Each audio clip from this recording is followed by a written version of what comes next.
Om Swastiastu. Pemirsa Bali TV seputar Bali kembali hadir dengan menyajikan sejumlah informasi di antaranya. Aksi solidaritas FSPM tuntut PHK 6 pekerja Angkasa Pura Support dibatalkan.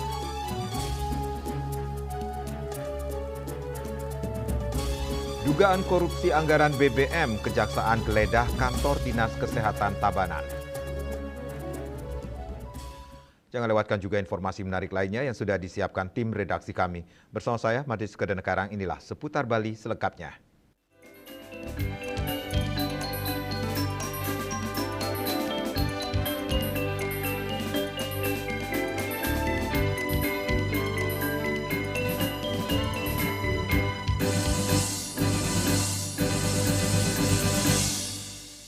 Pemirsa, ratusan pekerja dari Federasi Serikat Pekerja Mandiri atau FSPM menggelar aksi solidaritas di depan kantor PT Angkasa Pura Sports Jalan Bypass Ngurah Rai, Tuban, Badung.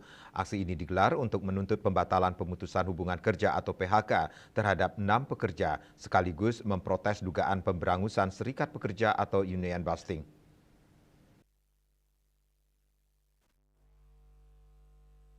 Aksi tersebut merupakan puncak perselisihan hubungan industrial yang telah berlangsung hampir 2 tahun. Berbagai perundingan dan mediasi telah dilakukan, namun belum menghasilkan penyelesaian.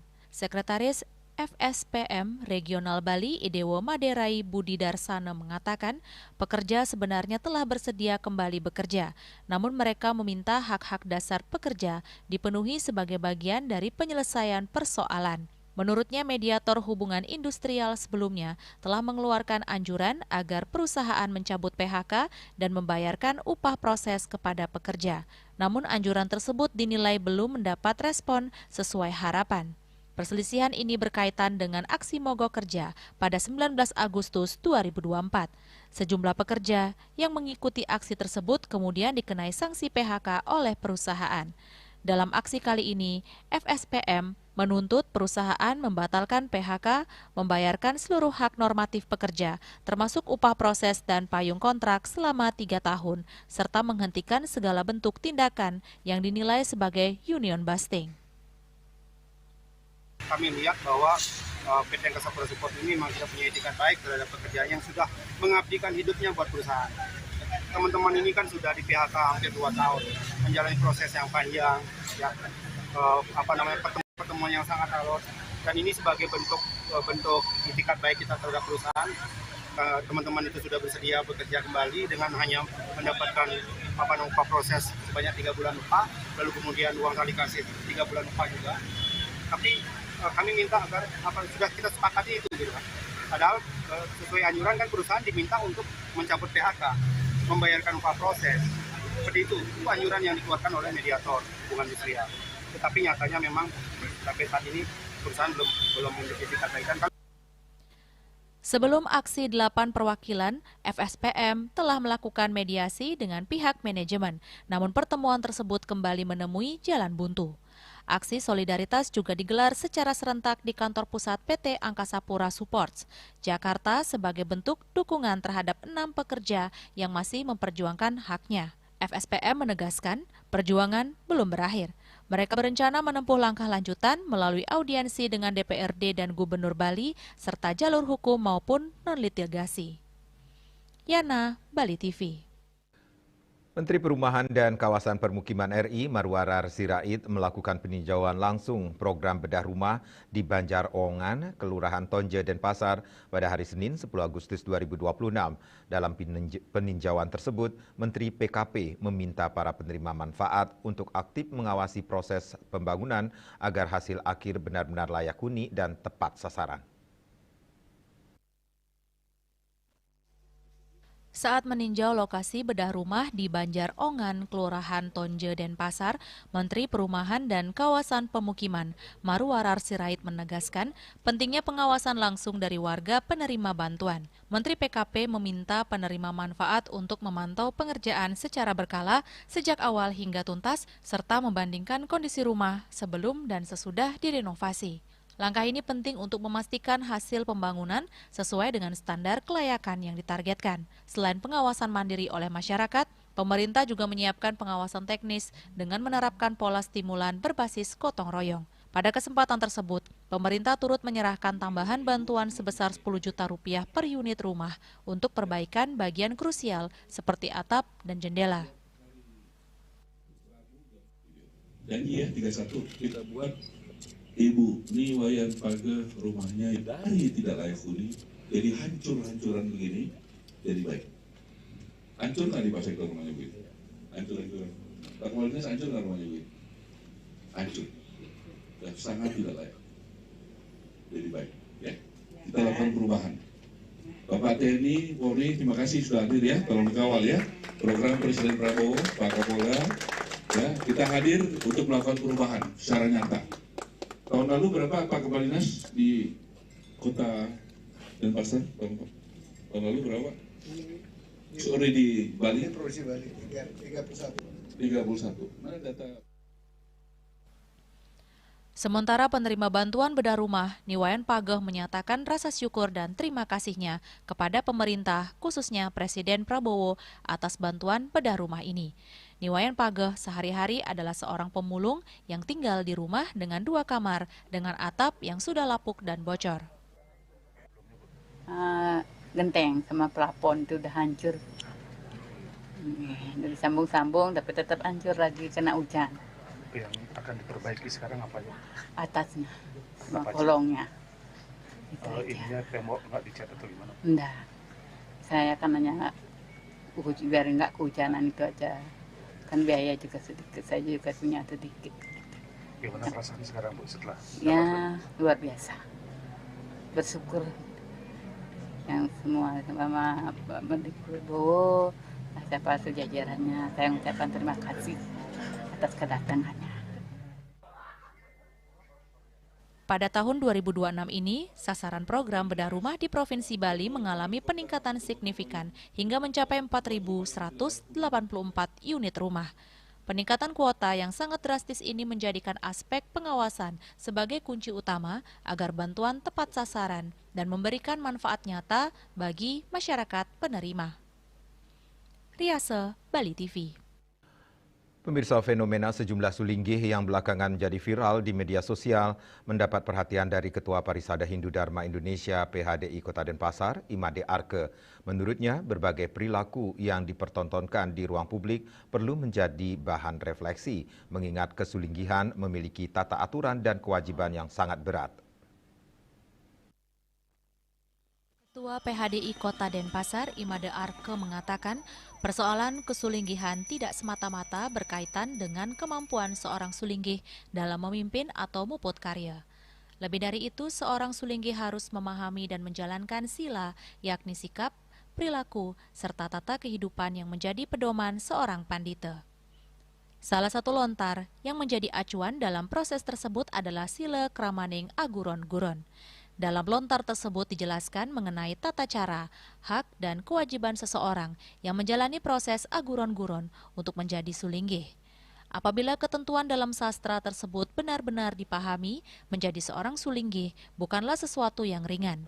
Selain sila kramaning aguron-guron, terdapat sejumlah sastra kepanditaan yang menjadi pedoman, di antaranya Resi Sesana, Catur Durga, Purba Sorba, Siwa Sesana, Wardi Sesana, hingga Dharma Kepanditaan.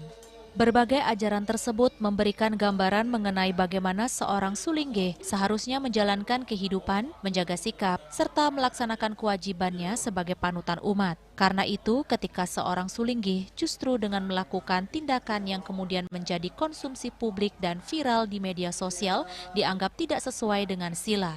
Seperti persoalan sulinggih yang menikah kembali perlu dilihat secara lebih mendalam dari perspektif tata kesulinggihan dan proses dikse yang dijalani. Fungsi seorang sulinggih itu ada satu, sebagai boleh dia nyuci yang raga atau membersihkan diri kita, mendikse. Karena semua makhluk manusia di agama Hindu itu harus didikse. Kalau enggak di hidupnya dia didikse, di pas mati dia ngaskara itu didikse juga. Kedua, sebagai acarya sebagai pengetahuan. Bagaimana seorang sulinggih memberikan satu pengetahuan kepada umatnya agar bisa mendapatkan satu ketenangan. Nah, yang ketiga, ngeloko parasarya. Nah, ngeloko parasarya inilah yang disebut dengan bagaimana muput pancayatnya. Tetapi yang kita lihat pada zaman sekarang ini banyak sulinggih yang mengejar masih ke muputang karya, muputang pancayatnya, tidak dikaitkan dengan hal-hal yang ketiga tersebut. Karena sebagai seorang arcarya, pasti seorang sulinggih pasti belajar atau mengaji dan mengaji. Ditambahkan istilah dikse widi yang belakangan muncul dewasa ini memang dikenal dalam sastra Hindu, namun pelaksanaan dikse tetap memiliki proses dan prinsip yang harus dipahami. Terlebih dalam konteks ngaloke palesraya, seorang sulinggih seharusnya memiliki guru atau nabe yang menjadi tempat berguru dan membimbingnya dalam menjalankan kehidupan kepanditaan. Ia menegaskan bahwa seseorang yang telah menjalani dikse tanpa guru akan menghadapi persoalan mendasar dalam menjalankan tugas kepanditaannya. Menjadi sulinggih tidak cukup hanya dengan membaca berbagai kitab atau lontar. Proses pembelajaran harus berlangsung melalui aguron-guron dan keteladanan langsung dari seorang nabe. Dalam ajaran Resi Sesana terdapat aturan yang sangat ketat mengenai sikap seorang sisya terhadap nabe. Hal-hal yang tampak sederhana seperti sikap ketika berhadapan dengan nabe, cara duduk, hingga etika dalam menjalankan proses berguru memiliki aturan tersendiri. Berbagai ketentuan tersebut menunjukkan bahwa proses menjadi sulinggih bukanlah proses instan. Terdapat pembentukan karakter, kedisiplinan, pengetahuan, spiritualitas, serta kesiapan lahir dan batin yang harus dilalui. Arke juga mengatakan PHDI juga melakukan proses pemeriksaan terhadap calon sulinggih yang akan menjalani dikse Apot Gala Dwijati. Dalam proses dikse parikse, kesiapan calon sulinggih menjadi salah satu hal yang diperhatikan. PHDI tidak hanya melihat kemampuan calon sulinggih dalam melaksanakan upacara, tetapi juga mempertanyakan kesiapan secara fisik, jasmani, rohani, serta keilmuan. Hal terpenting dilakukan agar seseorang yang telah menjalani proses dikse benar-benar memahami tanggung jawab yang melekat pada statusnya sebagai sulinggih. Kesulinggihan memiliki tanggung jawab yang jauh lebih luas, yakni menjadi panutan memberikan tuntunan keagamaan serta menjalankan kehidupan sesuai dengan sila dan sastra kepanditaan. Hendra, Bali TV. Dugaan korupsi anggaran BBM, Kejaksaan geledah kantor Dinas Kesehatan Tabanan. Kami segera kembali dengan laporannya.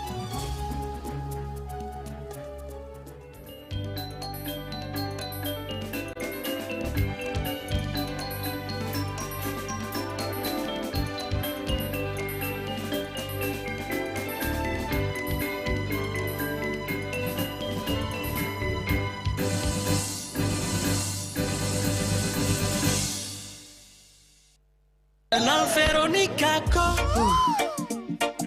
es luar tarik Melaka bikin beta nagih. Biji kopi asli dari es luar hitam baru, hitam pekat bikin beta gembira tempat melaju. Es luar white coffee nikmat enak bikin nagih kok. Mau luwak white coffee kok satukan. Kopi luwak, kopi nikmat, nyaman diminum. Cat kayu dan besi. This indicate that Bali has recovered after the COVID-19 pandemic and has become the main destination for world tourists. However, Balinese menu choices are also getting richer, such as sam-sam guling, tubuh balung, and hawar babi. Although many restaurants serve similar menus made from pork, Thai, they leave behind telltale characteristics of fragments of DNA circulating in the blood, called cell-free DNA.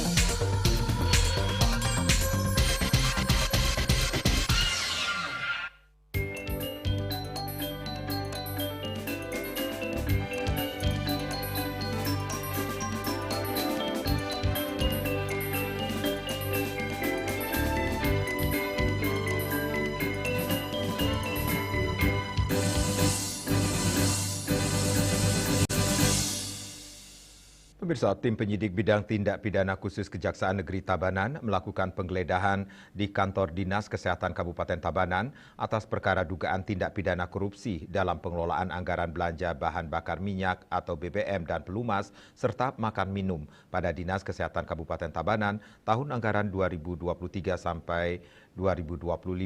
Dalam kasus ini belum ada pihak yang ditetapkan sebagai tersangka.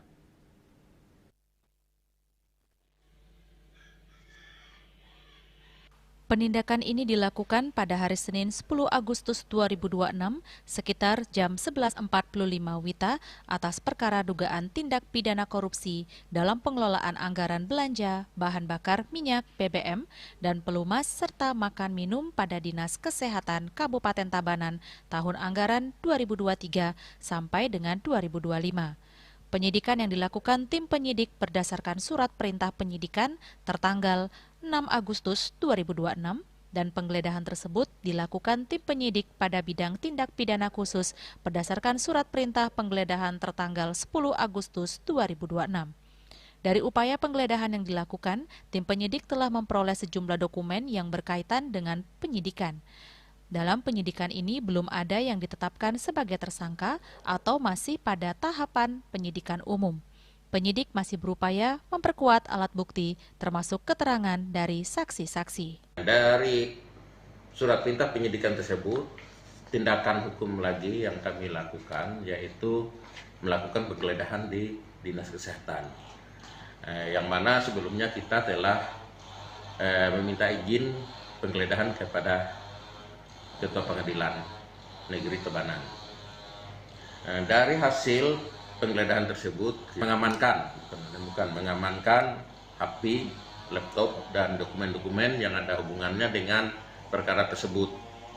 Dan ada juga dalam bentuk uang kurang lebih 8.012.000 rupiah yang kita sita dari pegawai di Kejaksaan Negeri di Dinas Kesehatan, yang mana diakui bahwa uang itu merupakan sisa hasil uang yang diambil dari SPBU dengan menggunakan SPPD fiktif tersebut. Saya baru tahu kemarin informasi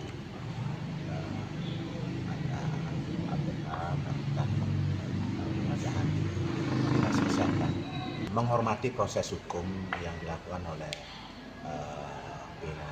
kejaksaan ya, di atas dugaan penyimpangan yang ada yang dilakukan di Dinas Kesehatan.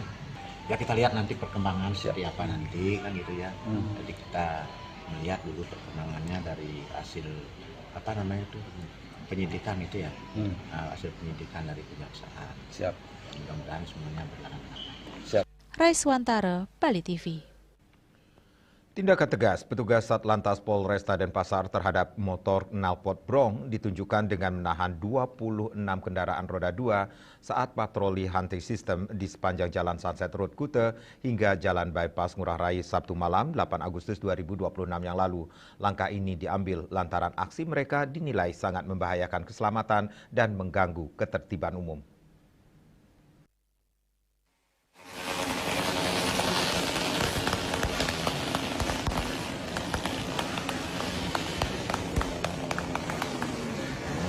Aksi balap liar dan penggunaan knalpot brong yang sangat meresahkan warga dan membahayakan keselamatan pengguna jalan kembali ditindak tegas aparat kepolisian. Penindakan dilakukan terhadap gerombolan bermotor yang menggunakan knalpot brong tanpa nomor plat kendaraan.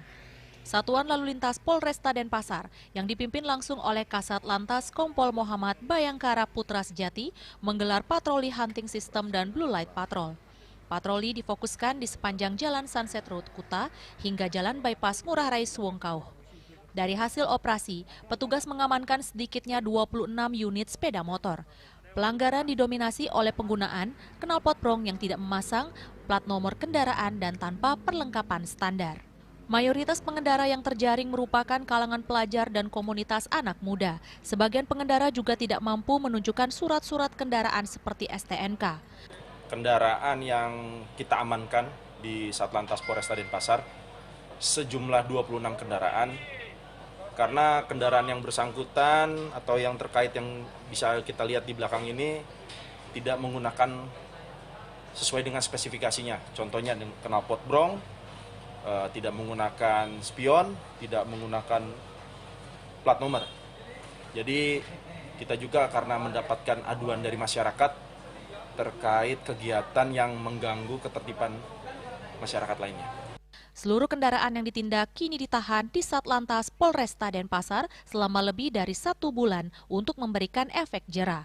Kepolisian mengimbau masyarakat, khususnya para pemuda, agar tidak menjadikan jalan raya sebagai tempat adu kecepatan yang beresiko membahayakan nyawa. Petugas juga memastikan akan terus mengintensifkan patroli serupa demi terciptanya Kamsel Tipcar Lantas dan menjaga kondusivitas kota Denpasar. Rai Suwantara, Bali TV.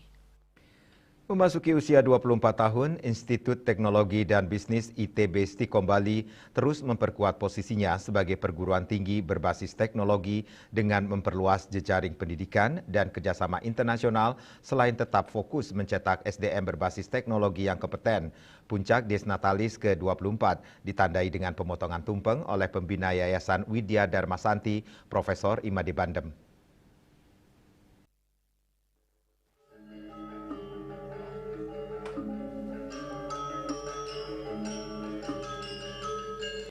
Puncak Disnatalis ke-24 ditandai pemotongan tumpeng. Tema HUT kali ini adalah Agni Jenana Jagat Hita. Rektor ITB Stikom Bali, Dr. Dadang Hermawan mengatakan, mahasiswa ITB Stikom 70% putra-putri Bali, sementara 30%-nya berasal dari 38 provinsi lain dan bahkan luar negeri. Dadang Hermawan mengatakan, penguatan jejaring internasional menjadi bagian dari upaya kampus menyiapkan lulusan yang mampu bersaing di tengah perkembangan zaman. Ayo dong Bapak Ibu semangat dalam masa perayaan Desnatalis.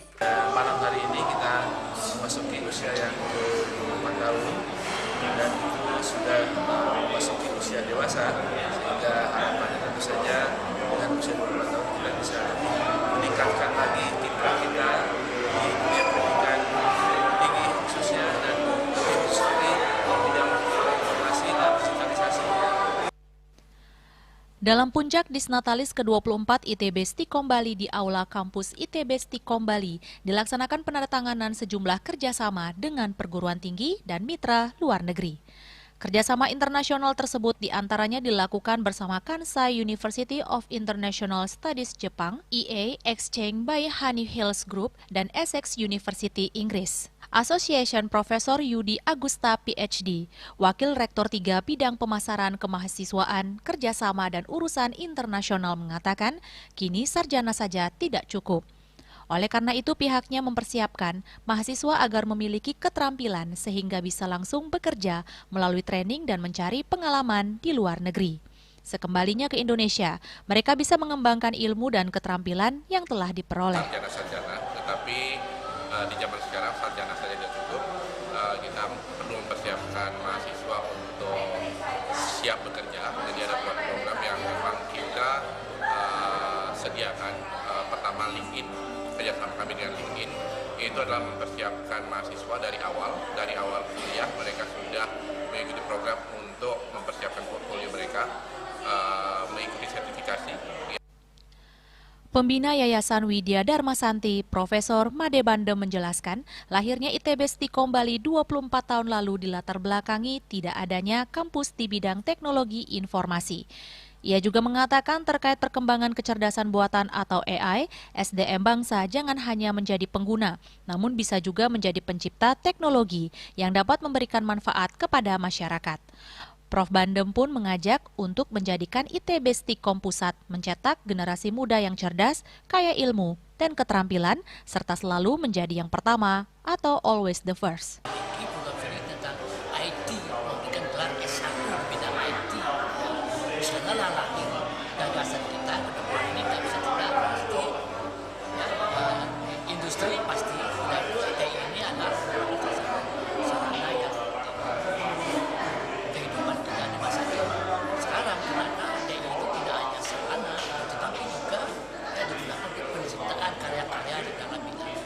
Dalam kesempatan tersebut, ITB Stikom Bali melaunching program Pusat Data Indonesia Bali PDIB dan Hiting Program, peluncuran buku citra dan biaya untuk memuaskan mahasiswa, dan penyerahan pemenang lomba tenis meja dan biliar, serta penyerahan penghargaan bagi karyawan dan dosen terbaik ITB Stikom Bali.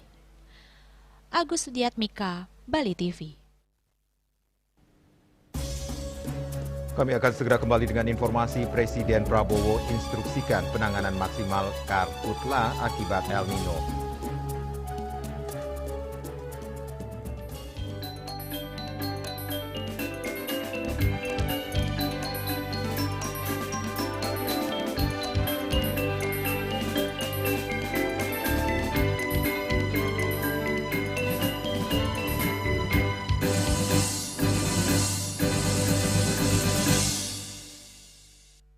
Kenal Veronica kok es luar tarik Melaka bikin beta nagih. Biji kopi asli dari es luar hitam baru, hitam pekat bikin beta gembira tempat laju. Es luar white coffee nikmat enak bikin nagih kok. Mau luar white coffee kok satukan. Kopi luwak, kopi nikmat, nyaman diminum. Cat Color dengan daya sebar yang luas, cepat kering, dilengkapi 39 pilihan warna. Kualitas dijamin terbaik. Cat Color, harga ekonomis.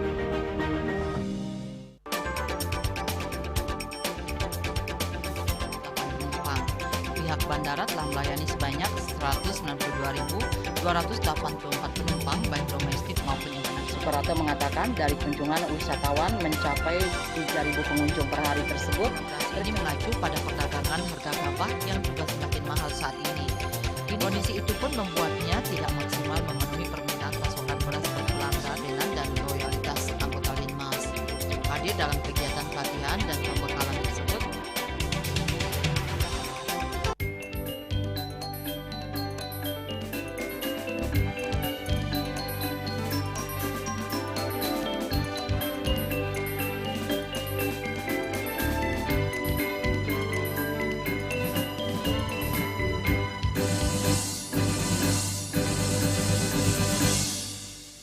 Pemirsa, Presiden Prabowo Subianto menginstruksikan penanganan kebakaran hutan dan lahan karhutla yang terjadi di sejumlah wilayah di Indonesia dilakukan secara maksimal dan terkoordinasi. Berbagai upaya penanganan mulai dari pemantauan titik api, penyiapan operasi modifikasi cuaca, hingga pengerahan helikopter dan pesawat untuk mendukung proses pemadaman dilakukan guna mencegah kebakaran lebih meluas.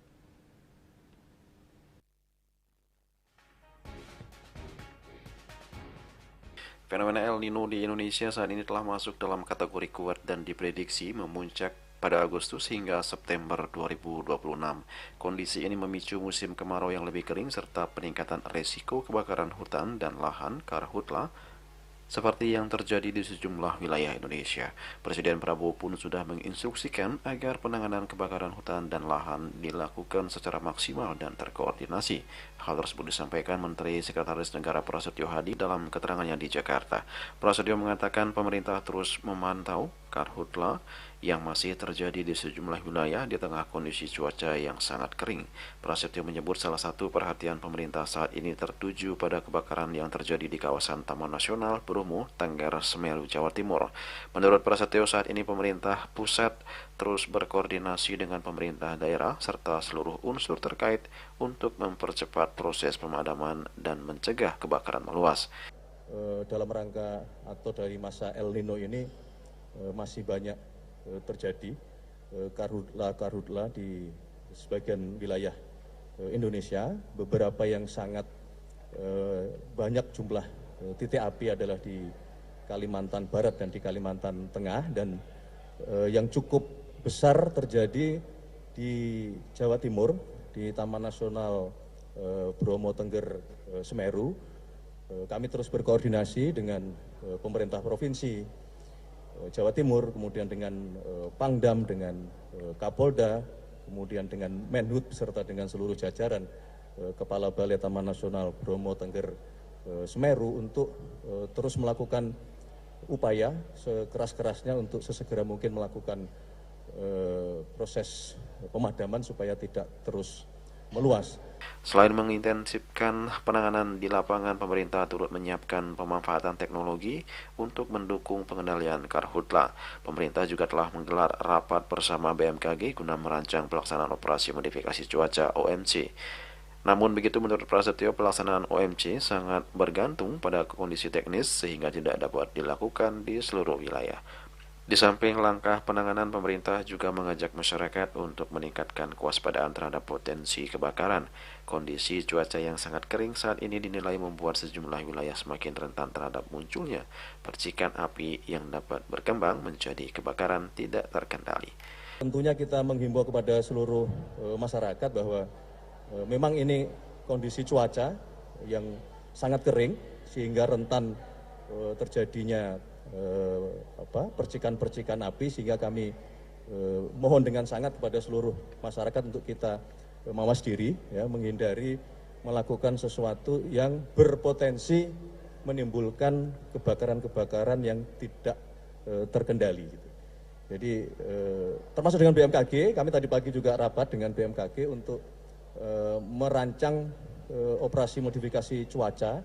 Hanya memang secara teknis tidak semuanya memungkinkan dilakukan OMC, tetapi semua dimonitor, kemudian peralatan-peralatan termasuk waterbombing, helikopter, dan pesawat-pesawat yang dapat membantu untuk mengatasi karhutla sesuai dengan petunjuk dan perintah Bapak Presiden tadi malam. Hari ini semua kami koordinasikan. Julius Suwarti dan Kedus Madias melaporkan. Menteri Koordinator Bidang Politik dan Keamanan Jamari Chaniago menegaskan bahwa pemerintah terus memperkuat sinergi dalam penanganan kebakaran hutan dan lahan di tengah kondisi cuaca ekstrim dan ancaman El Nino. Kondisi tersebut dinilai dapat meningkatkan risiko dan memperluas potensi kebakaran di sejumlah wilayah Indonesia. Rapat koordinasi digelar secara hybrid. Hadir secara tatap muka Menteri Kehutanan Raja Juli Antoni, Menteri Lingkungan Hidup Jumhur Hidayat, Kepala BNPB Suharyanto, Deputi BMKG, Panglima TNI, dan Kapolri.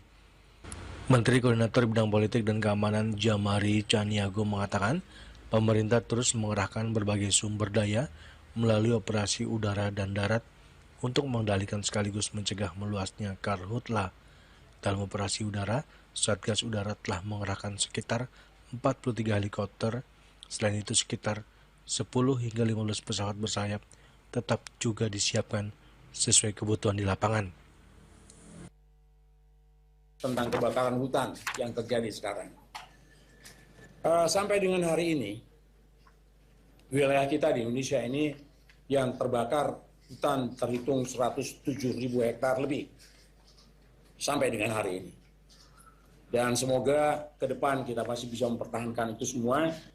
Dan karena kesungguhan kita semua, kita sudah mengerahkan banyak sekali tenaga, alat-alat peralatan untuk itu. Sebagai catatan, dalam melaksanakan operasi udara yang dilakukan oleh Satgas Udara, kita mengerahkan sekitar 43 helikopter sampai dengan hari ini, ditambah dengan fixed wing-nya juga bisa antara berkisar 10 sampai dengan 15 sesuai dengan kebutuhan.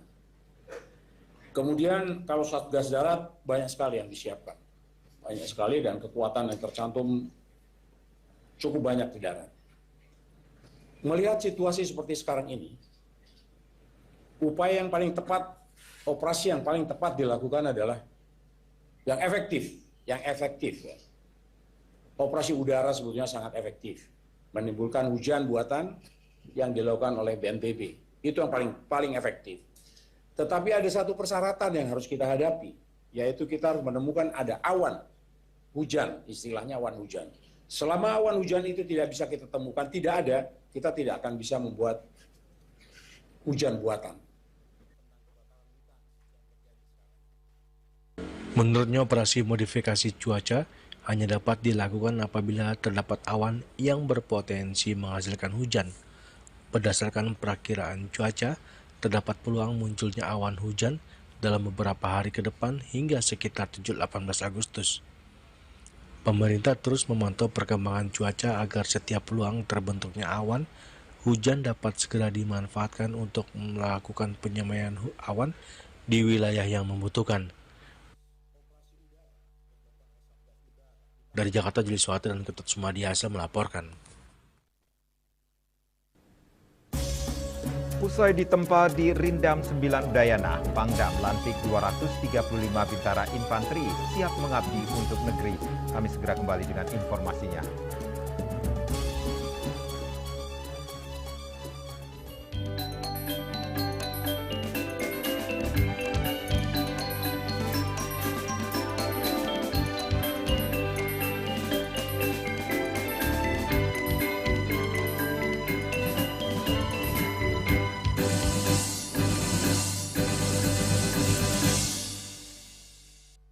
Kenal Veronica kok Es luar tarik Melaka bikin beta nagih.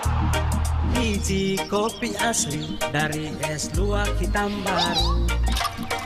Hitam pekat bikin beta gembira tempat melaju. Es luar white coffee nikmat enak bikin nagih kok. Mau luar white coffee kok satukan. Kopi luwak, kopi nikmat, nyaman diminum.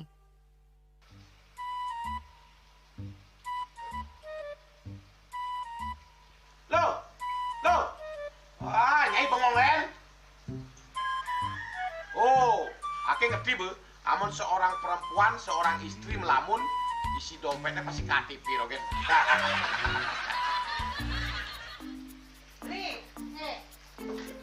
Awaknya hanya belajar lebih tenang menikmati hidup dengan proses tanpa harus protes. Loh, hidup itu adalah sebuah perjalanan, bukan perbandingan. Maka jangan pernah kamu bandingkan prosesmu dengan orang lain, karena kita berdiri di bumi yang sama dengan takdir yang berbeda.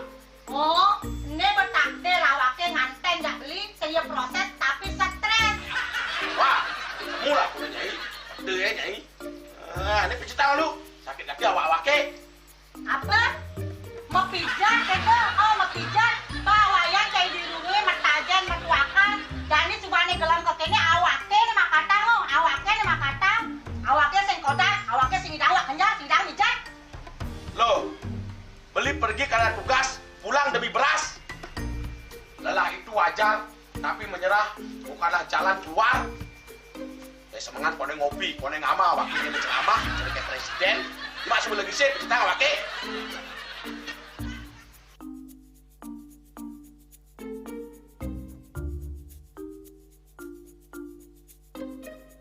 Kene be, kene awaknya makatang, awaknya bemerjati ngencadang dongkang ini. Oh, kadang timpalnya jadi makatang. Ngajak ke saya dirundungi wayan. Ini, ayo kemarin jangan bicaranya nih lo. Ini siap bicetan awaknya jangan beli, langise ane jangan. Wah, si lagi dunia nane ngorek tempe semangatnya kangon. Melang saya beli ngomong, ini madan minyak gana pati. Aduh, sudah lo, besoknya beli lo. Pemelan nih. Pemelan, jangan nggak dikasat lagi sini. Apa dikasat lagi sini lo? Coba tinggalin. Ini di HP ini nah ada beli. Nak liu kasiatnya nih beli bati nak nganggon minyak gana pati ada nih beli meringankan apa ada nih kaki terkilir, keseleyor, emate, pegelinu, pila, kesemutan, bangkang sakit, pokoknya megena kasiatnya nih. Nih, mana gijir? Ini kan sana konang panaki, awaknya sih kita konang. Jadi awaknya bersehat. Jadi awaknya bisa Nyai di kamar ini. Aku asingnya. Asingnya Nyai, awaknya bersegar di kakak lain Nyai. Beli. Baik.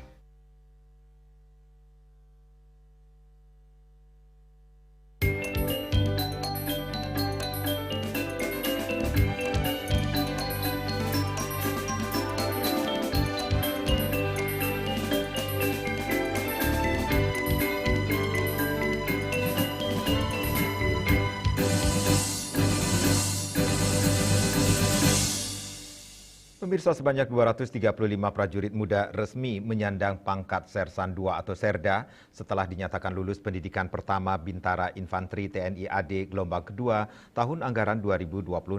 Momen bersejarah tersebut ditandai dengan upacara penutupan Dikmaba Infanteri gelombang kedua TA 2026 yang dipimpin langsung oleh Pangdam 9 Udayana, Maijen TNI Pik Budiakto di lapangan Wirayuda Bakti Rindam 9 Udayana Tabanan.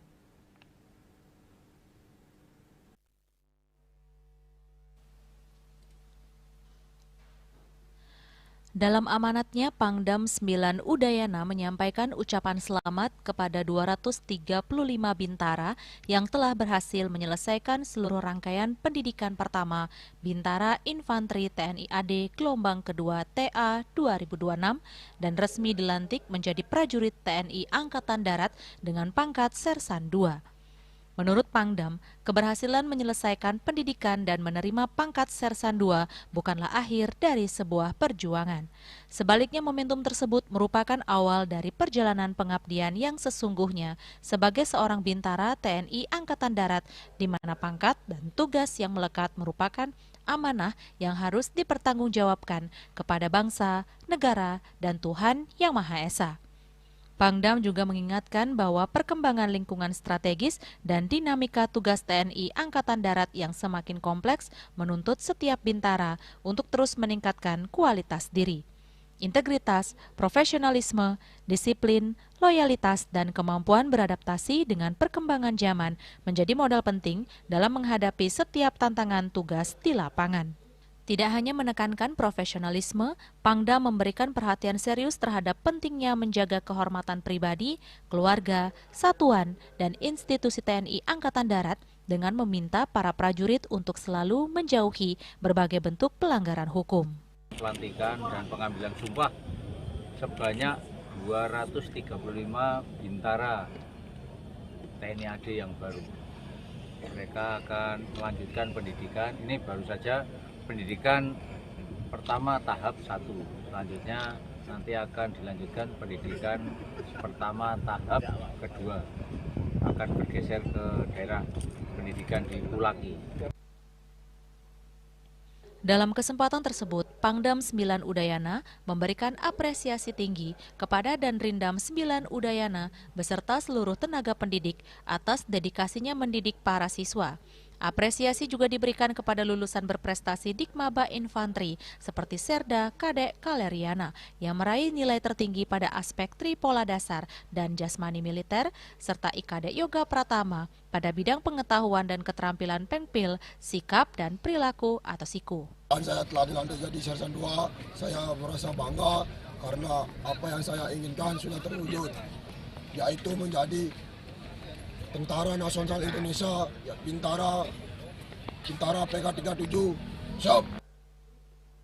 Semangat dan ketangguhan prajurit muda ditunjukkan melalui demonstrasi keterampilan yang menjadi salah satu rangkaian upacara penutupan pendidikan. Para lulusan menampilkan kemampuan taktik regu senapan operasi lawan insurgen, rupan oli, bela diri militer, dan Sparko. Upacara penutupan tersebut turut dihadiri oleh pejabat utama Kodam 9 Udayana, di antaranya Kasdam 9 Udayana, Irdam 9 Udayana, Kapok Sahli Pangdam 9 Udayana, dan Rem 163 Wirasatya dan Rindam 9 Udayana, unsur Forkopimda Kabupaten Tabanan, serta ketua, wakil ketua, dan pengurus Persid KCK Daerah 9 Udayana. Sementara itu, Kapendam 9 Udayana Kolonel Infanteri Amrizal Nasution menegaskan bahwa pelantikan ini menjadi momentum awal bagi para bintara untuk mengimplementasikan ilmu pengetahuan, keterampilan, dan nilai-nilai keprajuritan dalam pelaksanaan tugas mendatang di satuan masing-masing. Pendam 9 Udayana melaporkan. Rampung penataan kawasan titik 0 Singaraja, kini penataan kawasan jalan di Ponorogo Singaraja mulai direalisasikan pemerintah Kabupaten Buleleng bulan ini. Jalan yang selama ini menjadi salah satu kawasan perdagangan tersebut akan didata dengan pedestrian baru dan disiapkan menjadi sentra kuliner malam.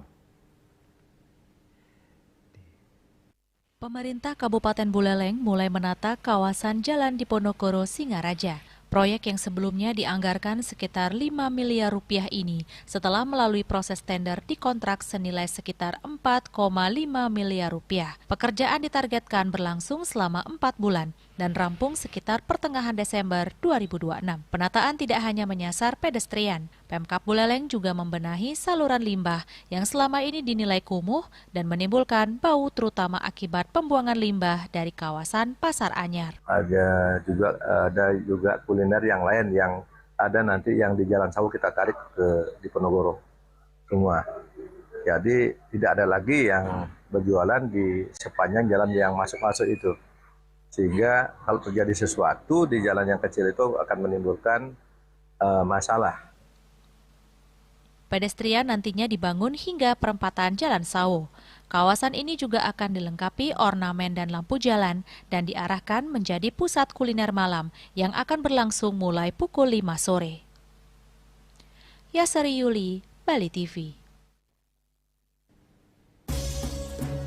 Pemirsa jangan beranjak dulu, kami segera kembali dengan laporan PED 500 Banten saat puncak karya Pedudusan Agung Pura Kayangan Kesiman.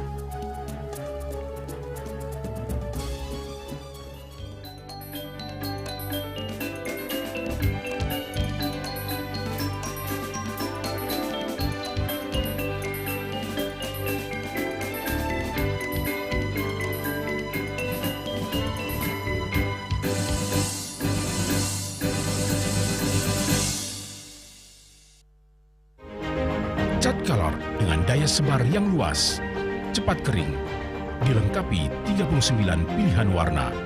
Kualitas dijamin terbaik. Cat Color harga ekonomis.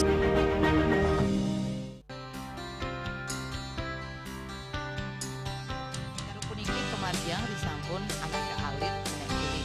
Pertapang kalau kebaos mepandes utawi sangi kramo antar ketua Banjar Jakarta Selatan para pinangkite miwah tokoh-tokoh umat ini emansipasi miwah penyarengan krama istri saha anggen cangin purikau wenten taler 6 TPS sani kaayahin oleh krama istri inggian ring TPS 6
Pemirsa, puncak karya Ngenteg Linggih, Pedudusan Agung Melaspas Mendem Pedagingan dan Caru Manca Kelut di Pura Dalam Kayangan Kesiman pada Selasa pagi 11 Agustus 2026 berjalan semarak. Puncak karya diawali dengan PED 500 Banten Tegeh atau gebogan krama dari 4 Banjar, yakni Banjar Kebon Kuri Lukluk, Kebon Kuri Tengah, Kebon Kuri Mangku dan Kebon Kuri Kelon.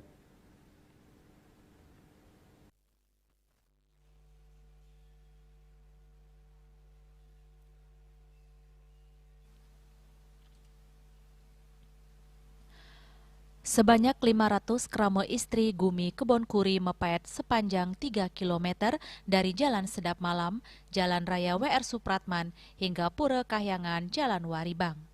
PED yang indah karena didukung tata buah gebogan yang indah dan tingginya nyaris sama ini tampak semakin indah karena diusung oleh krama istri yang berdandan cantik berseragam busana adat Bali. Puncak karya dipuput ide pedanda gede Purta Bajing dari Griya Tegal Jingga Lebah dan ide pedanda Dharma Kerti Griya Saraswati, Griya Buddha Batuan, Gianyar. Saat itu juga dipentaskan tari Rejang Dewa oleh anak-anak Kebon Kuri dan tari Baris Gede dari Forum Bendesa Sedenpasar. Tokoh masyarakat Kebon Kuri, Iwayan Jelantik mengaku salut dengan kerjasama dan soliditas krama Gumi Kebon Kuri yang tetap melestarikan tradisi mepet Banten setiap yodalan di Pura Dalam Kesiman. PED ini sifatnya tidak memaksa karena warga yang kurang mampu bisa membuat persembahan dalam bentuk keben alit. Berapa nih Pak Yan? 4 banyak, ya. 500 kurang lebih 500. Tradisi ini memang sering dilakukan Pak Yan? Ya, sering dilakukan setiap 6 bulan sekali. Sase lah. Tujuannya? Tujuannya untuk memang menghormati ini istilahnya kelahiran, menghormati kelahiran dari Kayangan. Jero Bendesa Adat Kesiman, Iketut Wisna mengungkapkan bahwa rangkaian karya sudah dilakukan sejak 3 bulan yang lalu, termasuk ngodak Ratu Ayu Chandra Geni dan calon arang yang melibatkan seluruh unsur masyarakat adat. Lebih lanjut, Ketut Wisna menambahkan bahwa karya Padudusan Agung memiliki makna mendalam sebagai upaya menyucikan Buana Alit dan Buana Agung sekaligus memperkokoh serada bakti umat kepada ide Sang Hyang Widiwasa. Dia mengapresiasi budaya ngayah kramenya, melestarikan pet Banten Tegas sebagai bentuk serada dan bakti krama atas anugerah ide Dewi Durga yang dipura dalam kayangan.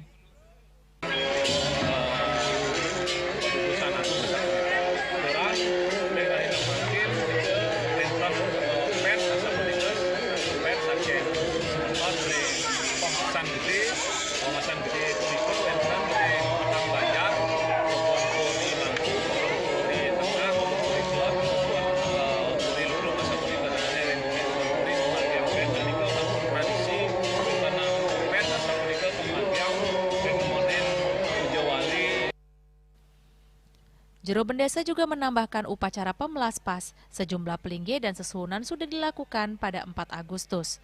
Pada Rabu 12 Agustus dilanjutkan dengan sesunan Masuci di Setre. Sesunan Singgi dan Langon Napak Pertiwi pada 13 Agustus, dilanjutkan Napak Pertiwi Sesunan Kebon Kuri, pentas calon arang pada 15 Agustus dan Nyegara Gunung pada 18 Agustus. Swece, Bali TV.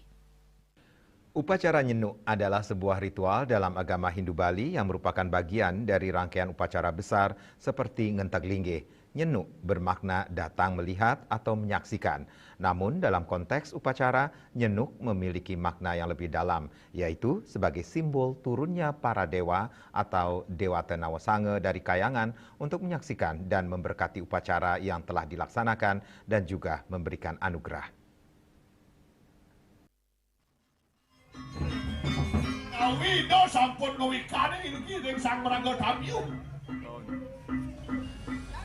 Nyenuk merupakan bagian dari tahapan karya.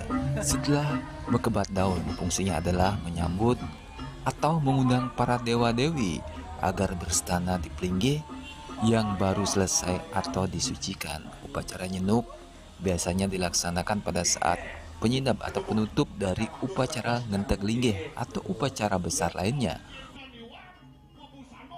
Upacara ini juga dimaknai sebagai ungkapan syukur atas kelancaran pelaksanaan upacara. Kelengkapan upacara Nyenuk biasanya berupa buah-buahan dan persembahan kepada para dewa.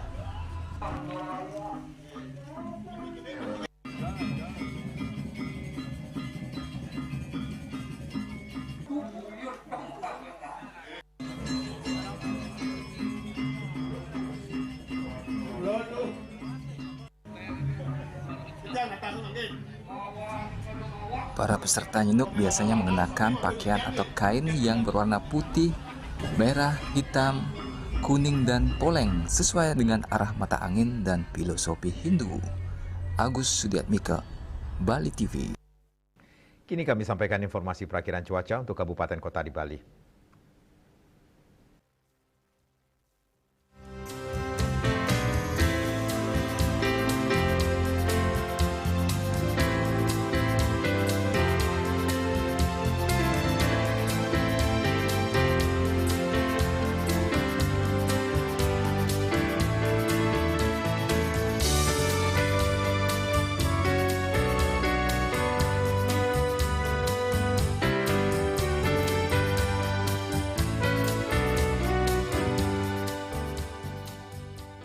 Seputar Bali bersama Minyak Kapun Gadapati, Usada Bali, Keluarga Sehat. Update terus informasi Anda dengan subscribe dan like YouTube channel Bali TV @newsbali.tv.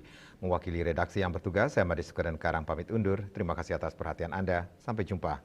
Om Santi, Santi, Santi, Om.